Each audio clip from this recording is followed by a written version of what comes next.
So tell me about yourself. Yeah, my name is Canyon Vang. I'm 19.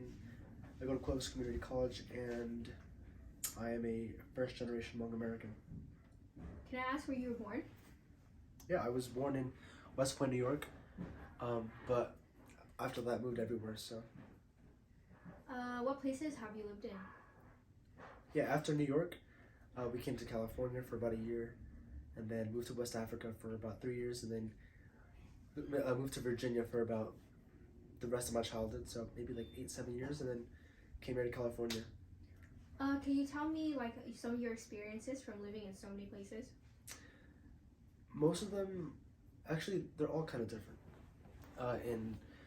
On the East Coast in Virginia, you're surrounded by a vast diversity of people. A lot of them Indian, a lot of them Black American, a lot of them Asian, just like me, but they're not Hmong. Some of them are Hmong though, but a lot of them just are very diverse. It's not just one ethnicity. Okay. Yeah. My Hmong name is Tuki. Hmong culture? My experience in living in the Hmong culture is not really like most others. It's quite different. On the East Coast, I was surrounded by Hmong people, yes, but it wasn't like how it is in California. There wasn't a large Hmong community. I wasn't going to functions every weekend or every other week, you know. It was maybe like once every few months, but that was my experience with the Hmong culture. But in California, just a few years ago, I was going to functions every week, every weekend, and whether it be a funeral or a party, that's how it was. And the experiences are very different.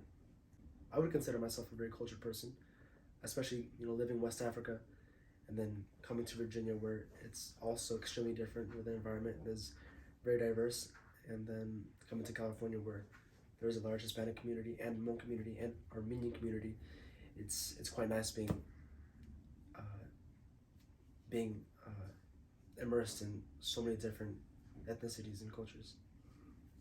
So what? Culture is a way of life. It is a lifestyle.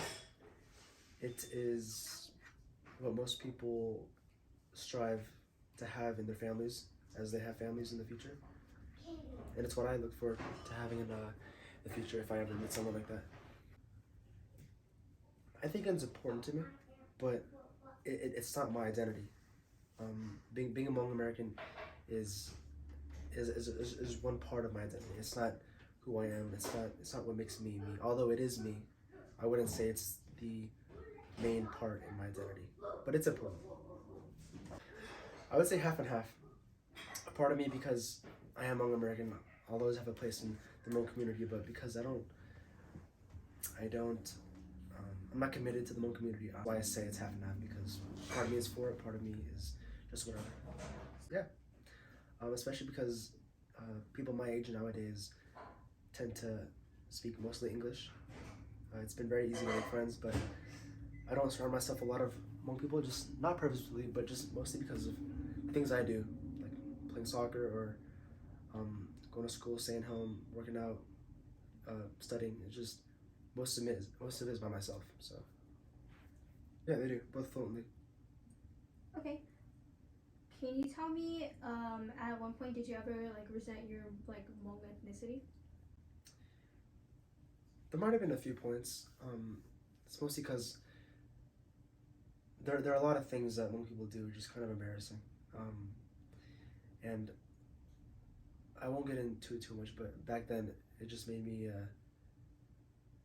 question. I was like, is it okay to be Hmong? But that's when I was younger. But nowadays, it just doesn't matter. It's who I am, and I've kind of accepted it. Do you consider yourself a religious person? No, I am not religious, but my parents grew up religious. No, they both grew up Christian. Okay. Can I have your consent to use this information and interview in a project? Yes. Can you say yes? You have Yes, my you can. Yes, you have my consent to use it however you want to. Thank you.